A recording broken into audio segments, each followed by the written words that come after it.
Makin banyak tengok skincare review, makin pening nak pilih skincare mana yang bagus. Siapa macam ni? Tak tahu nak mula pakai skincare dari mana. Ada yang kata kena pakai toner dulu, ada yang suruh start je dengan serum. Ya. Last duit tu habis tapi kulit pun masihlah tak dijaga dengan elok. Jadi dalam segmen 5 Minute Skin Talk kali ini, saya akan jawab soalan yang paling banyak ditanya tentang kesilapan yang biasa dilakukan oleh skincare beginner. Pastikan anda tonton sampai habis. Jom, let's glow together.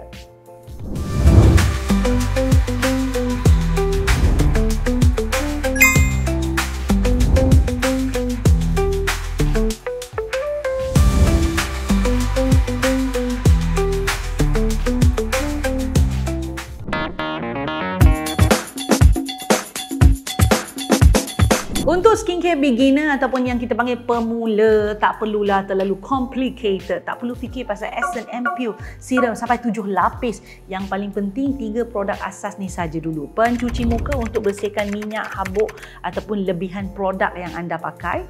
Keduanya pelembab. Ini untuk kekalkan hydration, hidrasi kulit sepanjang hari. Ramai yang skip pelembab terutama kulit jenis berminyak. Itu silap ya. Kulit berminyak tetap perlukan kelembapan. Bila tak cukup lembab, kulit akan hasilkan lebih banyak minyak. Itu masalah tu. Yang ketiga, sunscreen untuk melindungi kulit dari sinar UV. Seterusnya, bolehlah mengelakkan jeragat tumpuk-tumpuk gelap, sunburn ataupun tanda-tanda penuaan awal. Dan satu lagi, sebelum anda beli apa-apa produk, penting untuk tahu jenis kulit dulu. Sama ada anda tu berminyak ke, kering ke, kombinasi ke, normal. Ya, itu pun benda yang kita kena tahu. Ada 4 jenis ni. Ini penting sebab produk yang sesuai untuk kulit yang lain belum tentu sesuai dengan kulit anda.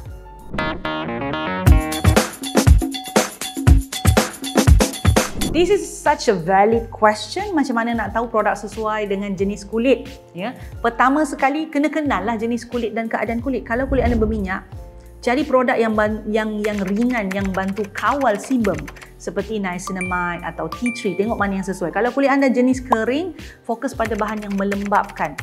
Seperti ceramide, vitamin E, hyaluronic acid. Ya. Kalau kulit anda cenderung sensitif, pilih bahan yang menenangkan kulit, anti radang ya sifat dia, seperti Centella asiatica, allantoin ataupun panthenol. Saya nasihatkan sebelum anda beli produk, ambil masa untuk perhatikan bahan aktif di dalamnya. Study fungsi bahan dalam produk tersebut sama ada sesuai atau tak dengan keperluan kulit anda. Contohnya, kalau kulit anda sedang breakout, jangan terus pilih produk dengan fungsi mencerah. Carilah dulu produk dengan bahan yang bersifat melegakan ya, dan bantu pulihkan skin barrier. Dan patch test, ni jangan lupa, sangat penting. Cuba dulu di kawasan kulit seperti kat bawah dagu, tepi rahang, bawah rahang ni, di belakang telinga. Perhatikan reaksi kulit dalam masa 24 ke 48 jam. 48 jam, tak lama. Ya, nak lebih detail ya, tonton video saya tentang cara buat patch test yang betul. Saya tunjukkan dekat sini.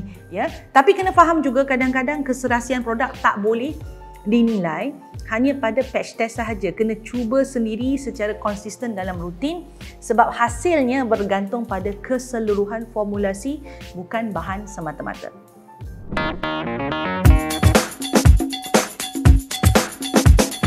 Kulit breakout bila cuba produk baru. Ini soalan yang memang paling banyaklah saya dapat. Sebenarnya ada 2 kemungkinan. Kemungkinan pertama adalah purging. Ya.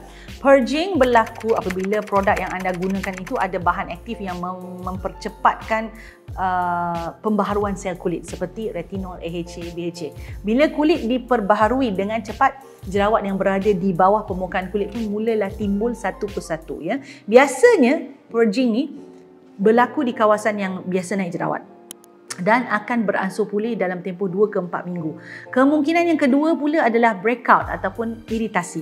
Kalau jerawat naik di kawasan yang jarang naik jerawat, kulit nampak merah, pedih atau rasa gatal, berkemungkinan besar itu bukan purging tau, tapi itu mungkin tanda kulit anda tak serasi dengan formula produk tersebut atau ada bahan di dalamnya yang agak kuat, harsh, yang tak sesuai dengan keadaan kulit anda ketika itu.